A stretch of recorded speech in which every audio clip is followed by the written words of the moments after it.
Hi, students. We are going to look at Chapter 18 today.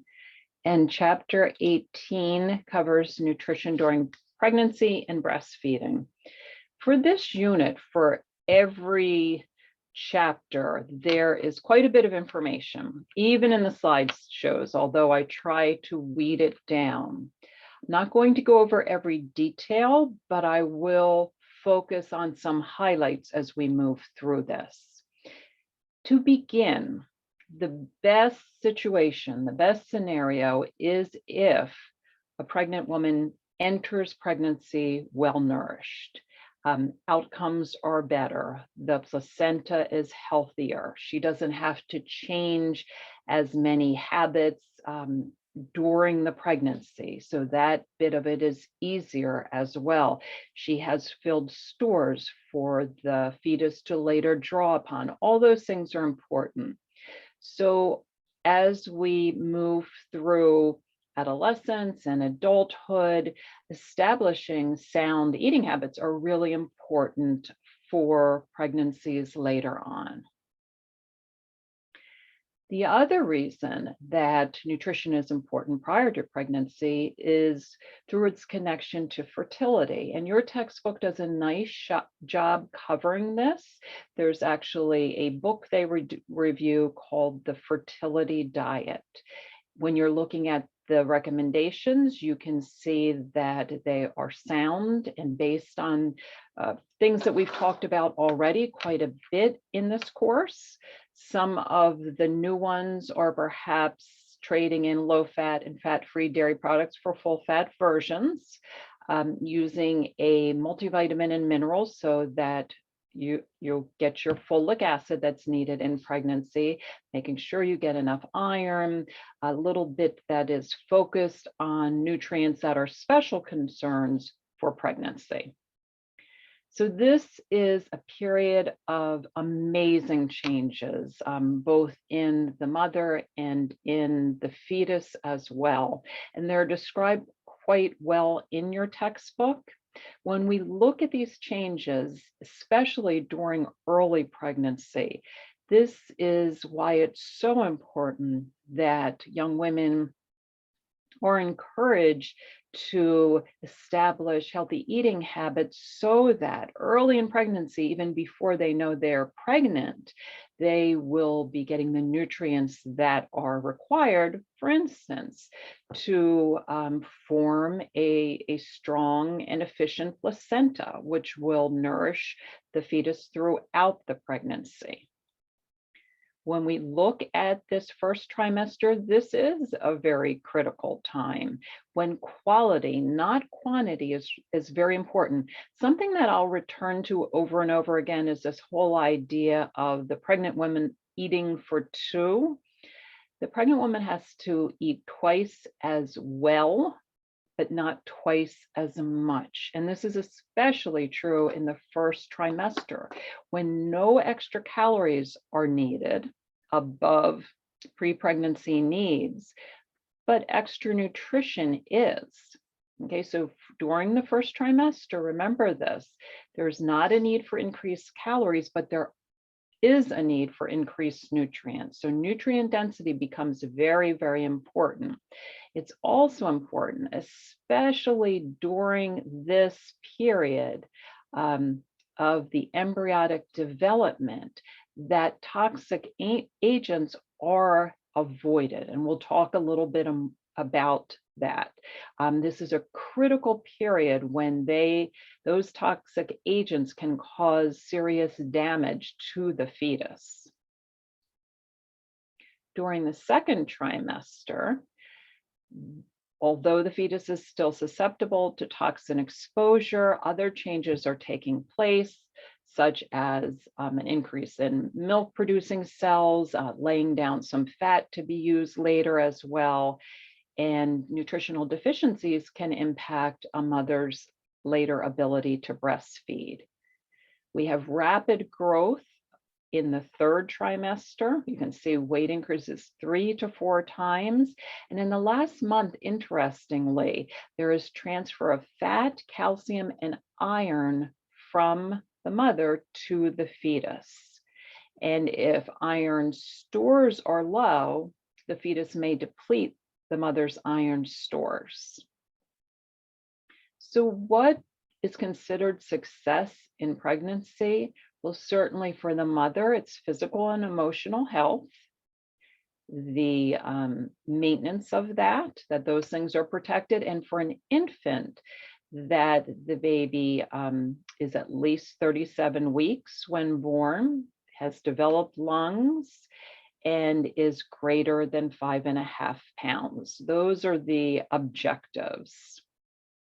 What becomes very important in meeting those objectives, of course, is prenatal care. And this may seem very obvious, but unfortunately, especially in the Philadelphia region, we have very high rates of no or late prenatal care. It's important to take note that the chances of a healthy outcome are increased with education. And some of that education, of course, is around nutrition.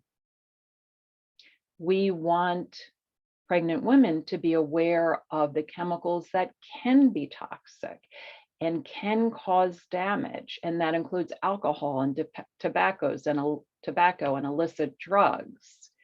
It's very important that that is part of education. We also know that even prescribed and over-the-counter drugs have to be approved for pregnancies, and even herbal therapies and vitamin supplements must be evaluated for their safety during pregnancy.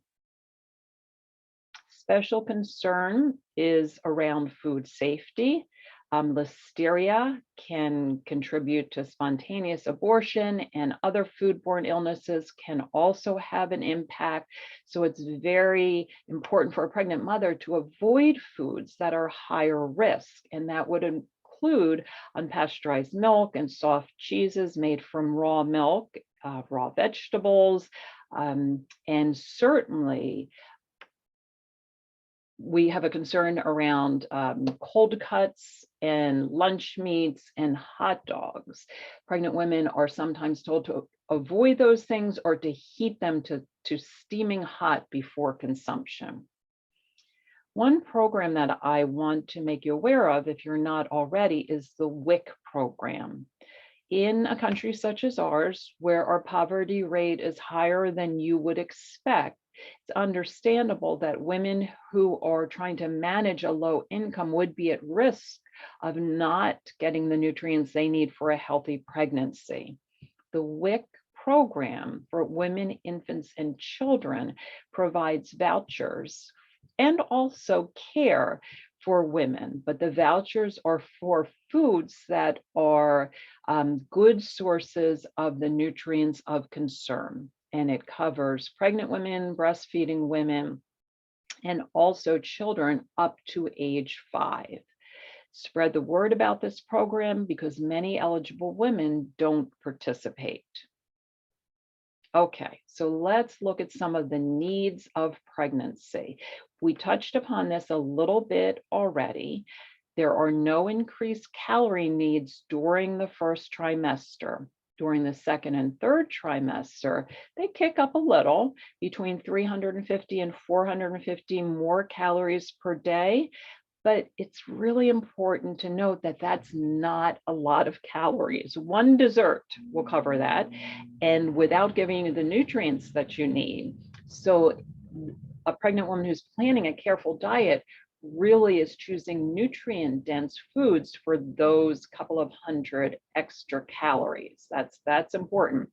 If most women before pregnancy need about 2,000 calories, then it's not eating, twice as much. You're not eating double. That's very important to note, only a little bit more in terms of calories. Now, along with calories, we typically talk about physical activity. And physical activity continues to be important during pregnancy. And you'll notice in that second bullet, it's still recommended that woman performs about 30 minutes per day of moderate intensity physical activity. Of course, being a little more cautious about the type of exercise and taking care of things like temperature and hydration. But there are many benefits of physical activity. And look at the chart on our right. Tremendous benefits for the mother and for the baby. I learned when I started teaching this course that there is a myth among many that pregnant women shouldn't exercise. And that's very, very false. There's something for everyone. Even a woman who has been sedentary, walking, some gentle exercises can offer some benefits. Also look to the benefits for the baby as well. Okay, so exercise is important. Now, as far as the weight gain, not too much in the first trimester, and I think that's where we tend to go off course, because if a pregnant woman begins to eat twice as much, she will gain more than the 2 to 4 pounds for the entire first 3 months. After that, it's about 0.8 to 1 pound weekly for 25 to 35 pounds for a woman who starts pregnancy at a healthy body weight. Different if carrying twins. And that is not 25 to 35 pounds of fat. That's important for women to know. If a healthy weight woman gains within that range, that's only about 4 to 8 pounds of fat. One of the problems that we're having in this country these days is that women are gaining much more than 25 to 35 pounds. And then the fat that is gained is much more as well. This becomes difficult after pregnancy for the woman to lose and sets her up to have an increased risk of type 2 diabetes and heart disease and high blood pressure. So the weight gain recommendations are about the pregnancy, but more than the pregnancy. It's for the woman's health past the pregnancy as well. So we set weight recommendation ranges based on BMI pre-pregnancy. So take a look at the chart, become a little familiar with these for your test.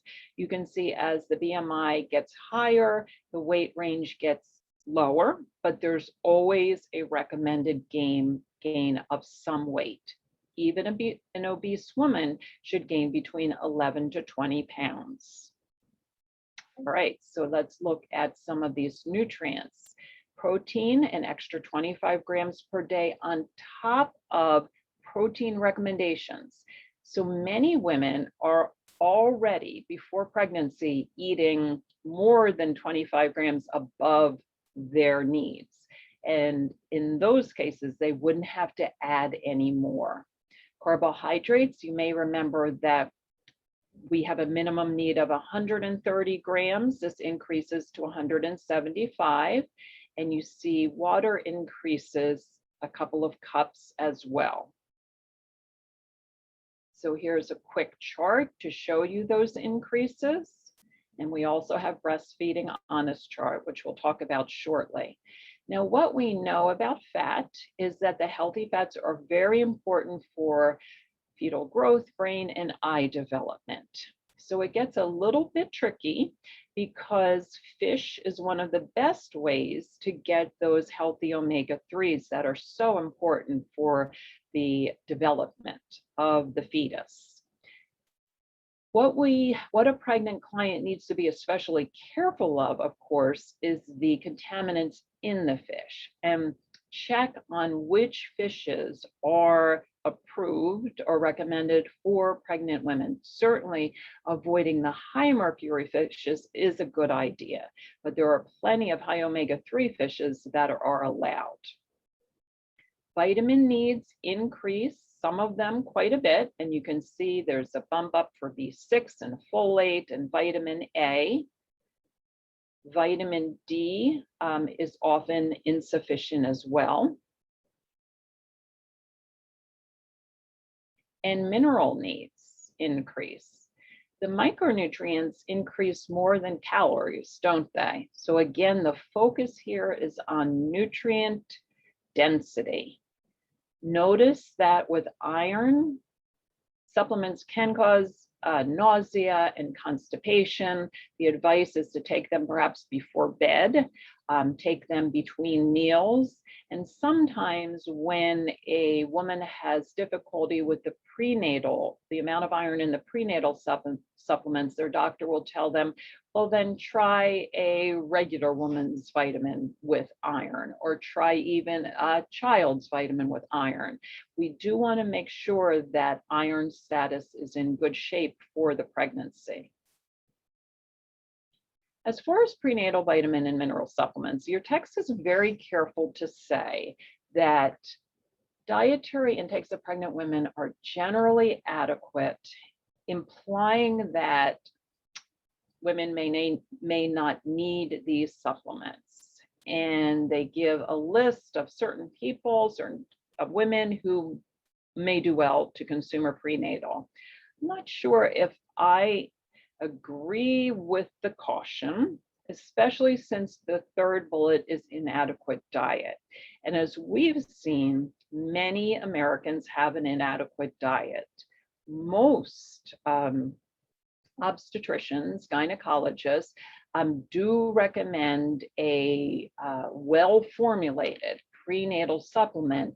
And again, it's not a cure-all, but it would fill in the gaps that may exist. Okay, so what does all of this look like in terms of food groups? Again, and I'm sorry to stress this point so much, it is not double, okay? You can see here that there is a bump up, okay? A bit in the grains, a tiny bit, an extra ounce or so, not an extra serving of protein. Notice that dairy really doesn't increase compared to what a non-pregnant woman consumes, and that is because during pregnancy, absorption of calcium increases to compensate. You see more in the way of vegetables by about a cup, not much more in the way of fruits. So sometimes I probably overgeneralize to say, maybe about 1 to 2 more ounces or cups from each group. Okay, so let's look at it in terms of food. This is actually better, more practical, or more relatable. So if you're trying to meet the needs of a pregnant client, and that is not too many extra calories, 350 to 450, loads of extra nutrients. As you can see, everything through this day, and I'm looking, that granola bar might be the only thing, is nutrient dense. Okay, it is all nutrient dense food. There's variety, it looks tasty, but we are not talking about colas and soft drinks, other soft drinks and fast food and chips. Too many calories, not enough nutrients. When we discuss pregnant vegetarians, and there's certainly nothing wrong with that because they do tend to eat nutrient dense foods, we have the same nutrient needs with the exception of a few new ones, and that would be vitamin D, B6, and B12, perhaps calcium and zinc as well. Okay, so what are some of the issues that may occur during a pregnancy and have some relationship to diet? Heartburn is relatively common. Some of these issues are related to hormonal changes, which relax muscles, and this would be one of them. The remedies are the same as we recommend for heartburn for a non-pregnant person. Don't lie down after meals, don't eat foods high in fat or spices, don't overload your stomach as well. Constipation and hemorrhoids, we see the hormonal impact with relaxation of intestinal muscles, but we also have the fetus taking up space and contributing to these problems, as well as the iron in prenatal supplements. Again, it should look familiar, exercise and fluid for sure. I would add to this certainly making sure that the diet has enough fiber. And edema, to some extent, when you're talking about gravitational edema in the ankles and the feet, is very common due to hormonal changes. Some swelling is normal. When we're concerned is when we see whole body edema, which becomes very significant. Some women note that they're having troubles breathing because of this whole body edema. And in that case, we are concerned with, I think it's not the next one, we're concerned with preeclampsia and eclampsia. Salt restriction and diuretics are not needed for this more mild edema. It's very common. So as far as the nausea and vomiting of pregnancy, also common as well, kind of misnamed morning sickness because it can occur at any point in the day. But you can see here, common in the first trimester for sure. Avoiding smells that are nauseating to the client is certainly common sense, but also good advice. The smells and tastes, your tolerance changes during pregnancy. So that's something to attend to. Eating something dry, avoiding large volumes of fluid, and eating small frequent meals. But I wanted to point out that well-balanced prenatal supplement may help. B6 in larger doses has been used successfully for this as well. But if you think back to our discussion of B6, we also know that B6 at very high levels can cause permanent nerve damage. So be careful not to exceed the upper limit, the TUL. And finally, one that I like is ginger. Ginger a couple of times a day has been found to help nausea as well. For anemia, this is not uncommon because we have an increase in blood volume that exceeds the increase in red blood cells. So it's a fairly normal response, but certainly attending to iron in foods, vitamin C to increase non-heme iron is important. And I want to talk about, very importantly, gestational diabetes and show a short video about this.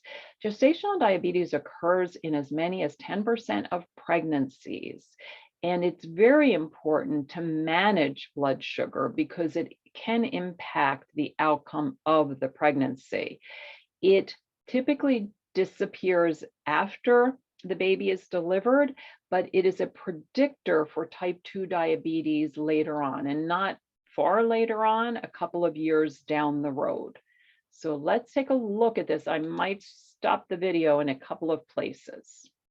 I'm Dr. Monique Hederson. I'm a research scientist at Kaiser Permanente's Division of Research, and our study just found that women who gain excessive weight during pregnancy, especially during the first trimester of pregnancy, are more likely to develop gestational diabetes later on in their pregnancy. We found the association was even stronger among women who are overweight or obese at the start of their pregnancy. I'm a new mom, and I know how hard it is to not gain too much weight during pregnancy. I just had a baby myself 5 weeks ago. But now we have more evidence than ever that suggests that it is so important to not gain too much weight during pregnancy, both for your baby as well as for your own health. Gestational diabetes is a glucose intolerance that develops during pregnancy. It's usually diagnosed between the second and third trimester of pregnancy. And it's a concern because gestational diabetes has implications for both the infant as well as the mother, and both long-term and short-term consequences. When you gain too much weight during early pregnancy, it puts extra stress on your pancreatic beta cells. And those pancreatic beta cells release insulin, and that is responsible for regulating your blood glucose level. Then during pregnancy, we know that as pregnancy progresses, all women develop increased insulin resistance. And if you've already exhausted your pancreatic beta cells, they are unable to compensate for the increased insulin resistance that occurs during late pregnancy. Our study followed 1,145 women over the course of 3 years. These are women from an ethnically diverse population. And we found that women who gained more weight than is recommended by the Institute of Medicine guidelines had a 50% increased risk of developing gestational diabetes. during their pregnancy compared to women who gained within or below the Institute of Medicine guidelines. The IOM guidelines are based on what your weight is at the start of your pregnancy. So women who are overweight or obese at the start of their pregnancy are recommended to gain less weight than a woman who is normal weight or underweight at the start of her pregnancy. Okay, so I typically stop here so we can take a look. So what they are telling women is to eat a healthy diet and pay attention, not with abandon, not doubling up and eating lots and lots of food. It is focusing on the healthy stuff.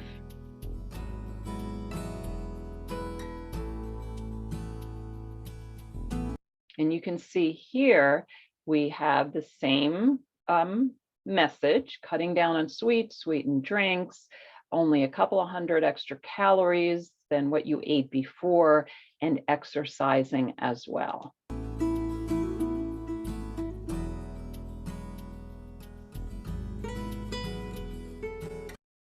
So I really think we need to spread this message, and it is being spread, but that pregnant women need to be careful about what they're eating as far as quality, but also to really rein in the quantity as well. We briefly mentioned preeclampsia and eclampsia. Certainly, there are women who have high blood pressure or hypertension that do not develop preeclampsia and eclampsia. But when we see the blood pressure go up and protein appear in the urine and that full body or whole body edema, that is a warning sign. And usually, I would say always, those women are ushered into much more careful care. Sometimes they're put in bed, sometimes they are hospitalized. This is a very serious condition. Okay, so on to breastfeeding. I would like you to take a look at this slide for a minute. This is the recommended feeding. Exclusively means with nothing else for the first 6 months, and then with infant foods until a year. Okay, so a year would be good. The World Health Organization recommends for 2 years, of course, with age appropriate solid food. Where are we? We've done a good job with more women starting to breastfeed in the hospital, but we haven't reached our goals in terms of the 6 months or the year. If a woman is planning to breastfeed, it's important that they're educated. I really think this is so important. Almost all women are physically capable, but it doesn't come as naturally as you might think. Women need to have support. Women need to kind of have a guide to the whole experience. And many women don't have mothers and aunts and sisters who have breastfed successfully, so they don't have those individuals in their families. And that's where a lactation consultant comes into play. The lactation consultant is an educator, is a support coach, is someone to check in with, and plays a very important role in starting and continuing breastfeeding. I always like to bring attention to Drexel's program, Human Lactation Consultant. And what's so great about this is there are jobs out there that have very nice salaries. And this is something you can add to a nutritionist or nurse career, so that you have some expertise in a particular area. Also, when you look through this certificate, you will find that you, in preparation for nursing or nutrition, have taken the prerequisites for this as well. Probably not a surprise. Okay, so your textbook goes into the how of breastfeeding and the importance of the hormones that stimulate the changes in the breast, the ability to make milk, and actually the release of the milk as well. So familiarize yourself with those. This letdown reflex is a breast-brain connection, and it can be stimulated by the infant sucking or even just the sound of the infant crying, and it allows that milk flow to begin. A breastfed baby needs to be monitored, of course, as all infants do, and there are ways to do that. And that is typically through the number of wet diapers, the weight gain, and the stools as well. It may take a while to establish a feeding routine, and I kind of chuckle at this because during growth spurts, which happen in infancy, that routine changes because the infant needs more calories, and until the breast catches up, the infant is demanding the breast more often. When we look at the nutrition of human milk, it's different than cow's milk. And in fact, take note that cow's milk should never be used in infant feeding unless it's been altered. It has too high a solute load for the kidneys, and it also is a trigger for allergies as well. And it can cause some bleeding of the GI tract. So the guidelines around untreated or unaltered cow's milk are not until 12 months of age. But this shows you, the remarkable properties of human milk, because early in the feeding, the milk is lower in fat, and later in the meat feeding, when, the goal would be to get that baby satisfied, the milk resembles cream. It's higher in fat. You should know what colostrum is. Colostrum is the thick yellow fluid that you see on your left here that's produced in late pregnancy and for a few days after the birth. And it's very rich in antibodies and immune system cells, so it's very good for the baby. It is also important for intestinal health as well. Mature milk is thin and watery and slightly bluish. It has easily digested proteins. It is high in the fatty acids needed for brain development as well. So this is a question that many breastfeeding mothers ask: should I give additional water or juice to the infant? And the answer is no. Too much water can lead to brain disorders. The human milk has all the water that that infant needs. Also, which we'll see in a few minutes, actually, I think it's in the next chapter, the most recent recommendations are that infants should not get juice at all. Okay, preterm infants can be fed with human milk.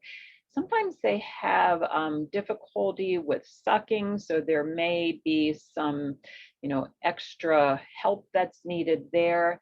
But feeding human milk to preterm babies is actually good for their health. And you can see here they might have an uncoordinated suck and swallow reflex, so the milk might need to be fed through a tube rather than from the breast. Okay, so what does a diet for a nursing mom look like?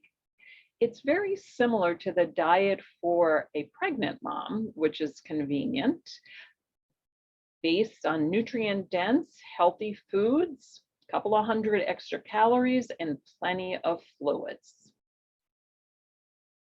And you can see here that there is some caution as far as substances consumed by the breastfeeding mom, because they do pass into the mother's milk. Okay. I'm not going to go through every advantage of breastfeeding, but suffice it to say, there are so many important advantages that when we talk to women about their feeding decision, we need to let them know about these advantages. We shouldn't pressure them against, what their decision finally is, but we should certainly tell them about the advantages. Let's take a look at these charts here. Some of the major ones is that The breast milk provides antibodies, and it's healthy for the GI tract and the flora or the microorganisms that live there. We see a decrease in the risk of infections such as ear infections, which are very common, diarrhea, respiratory, allergy-related concerns, some major illnesses like celiac disease and inflammatory bowel disease, and even obesity and type 2 diabetes later on. It develops the jaw better, the teeth better, may enhance the nervous system and give a little bit of an IQ advantage, and even decreases the risk of leukemia and lymphoma. And that's just for the infant. For the mother, we see that the mother recovers from pregnancy more quickly.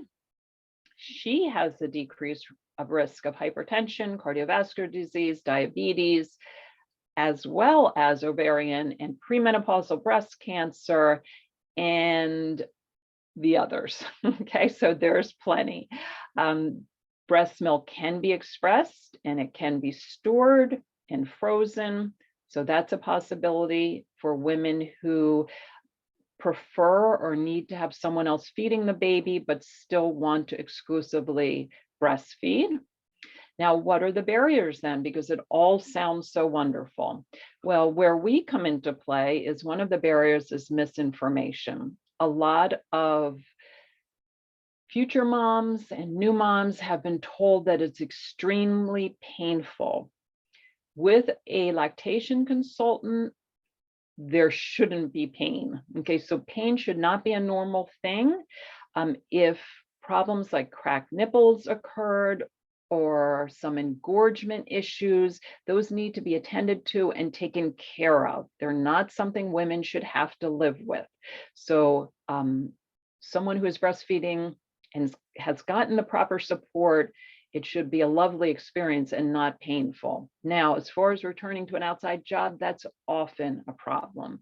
It is possible, again, to express milk at work and to have the daycare or the caretakers feed the infant, but it does take commitment and flexibility on the job for sure.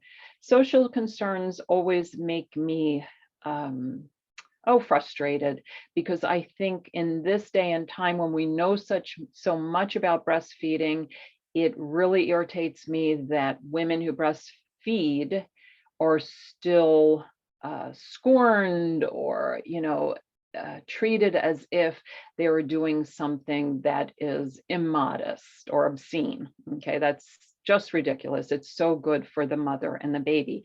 Of course, there are also medical conditions that get in the way, and you see them there. Note mothers with TB and AIDS, those undergoing chemotherapy as well, an infant with galactosemia, certain medications that must be taken, as well as cosmetic alterations to the breast. Okay, so those are barriers.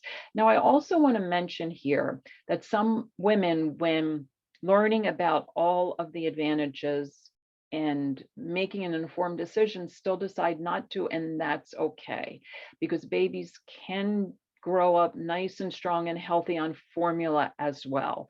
Our job is to educate women so they can make informed decisions, but not to shame them if they decide not to breastfeed. Okay, so environmental contaminants. We talked a little bit about fish with pregnancy. This would still be a concern as well, contaminants that pass into the breast milk. Breastfed babies get almost perfect nutrition, but with our current lifestyle of not getting much vitamin D, either through food or sunlight, it's thought best to supplement exclusively breastfed babies with a vitamin D supplement. And this, of course, is to prevent rickets. So that's very important. For a mother who is completely vegan, B12 supplements are needed for the infants as well. Okay, so lastly, let's just touch upon birth defects. And what I want to point out, because they say here incident and causes, 1 in every 33 babies. So that's not uncommon for sure. And you can see that the most common cause is unknown. Okay, so 10% environmental, 15 to 25% genetic, but the bulk of these are unknown. What can we do to lower the risks? Nutrition comes into play. Folic acid is hugely important in lowering the risk of neural tube defects and also decreases the risk of cleft palate, heart defects, and Down syndrome. So getting enough folic acid and a fortified grain product, since it has the highly absorbable synthetic folic acid, may be best, or a supplement, that's all very important. Getting enough iodine as well is very important during pregnancy. So we take a look at this and understand the severe birth defect that can occur. And vitamin A, we have the opposite problem in that large megadoses of preformed vitamin A can cause a vitamin A toxicity. Finally, caffeine. Caffeine decreases iron absorption and might reduce blood flow through the placenta, but most concerning, I think, is that it increases the risk of miscarriage in low birth weight infant. So moderating caffeine or eliminating it is a good idea. For women with PKU, they have to watch their aspartame. And for women who are obese, we know that this also is related to other problems in the metabolic syndrome that can increase the risk for birth defects. So it's not that obese women can't have a healthy pregnancy. They can. As much as possible, women should try to achieve a healthy body weight before pregnancy. Of course, alcohol is one of the leading causes of preventable birth defects. And the advice around alcohol is that pregnant women at any point during the pregnancy should not drink any alcohol, because we're not able to define how much is safe at each point in time in a pregnancy. Okay, take care.